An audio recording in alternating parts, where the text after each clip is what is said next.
સુરત ખાતે પાસોદરામાં વ્હાલી દીકરીનો અવસર 7 દીકરીના સમૂહ લગ્ન સન્માનનો ભવ્ય ઉત્સવ ઉજવાયો। યુનિટી ફાર્મ હાઉસ ખાતે 7 દીકરીઓના ઐતિહાસિક સમૂહ લગ્ને રચ્યો માનવતા અને સંસ્કારનો ઇતિહાસ। સુરત જિલ્લાના પાસોદરા ગામે ગઢપુર રોડ પર આવેલ યુનિટી ફાર્મ હાઉસ ખાતે વ્હાલી દીકરીનો અવસર નામથી પ્રગટ ચેરિટેબલ ટ્રસ્ટ પિન્ટુ બાપુ પ્રગટધામ પાસોદરા દ્વારા દ્વિતીય સમૂહ લગ્નોત્સવ ભવ્યતા, સાદગી અને સંસ્કાર સાથે ધામધૂમે યોજાયો હતો।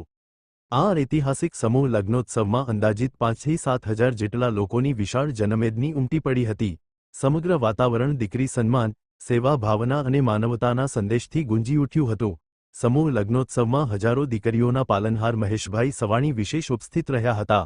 તેમણે દરેક દીકરીના માંડવે જઈ પિતૃત્વભર્યા આશીર્વચન આપ્યા, જે દ્રશ્યો સૌના હૃદયને સ્પર્શી ગયા। કમલેશ રાવરાણી, સુલતાનપુર। પ્રગટ ચેરિટેબલ ટ્રસ્ટ દ્વારા 7 દીકરીના સમૂહ લગ્નનું ભવ્યથી ભવ્ય આયોજન કરવામાં આવ્યું છે અને યુનિટી ફાર્મ હાઉસ સુરત ખાતે આવેલું છે।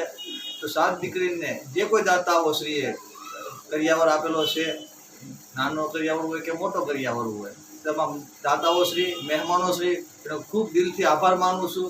અને અમારે પધારેલ મહંત શ્રી બાપુ હરિયાણાથી પધાર્યા છે અને એનો પણ ખૂબ ખૂબ આભાર કે આ કાર્યની અંદર બાપુએ હાજરી આપી અને તમામ દાતાઓશ્રીનો દિલથી આભાર માનું છું। આવો નવો સહયોગ આપતા રહ્યો, જેથી કરી આગળ આપણું સમૂહ લગ્ન કાર્ય આગળ વધે અને આવી ખૂબ પ્રેરણા શીખી છે એવી મને આશા છે। આગળ પણ આવો નવો સેવક સમુદાય મને સપોર્ટ કરે। આજે 7 દીકરીના આયોજન છે, લગ્ન છે, તો આવતીકાલે 51 દીકરીના લગ્ન થાય એવી મને આશા છે। જય મામાદેવ, જય ચામુંડામાં।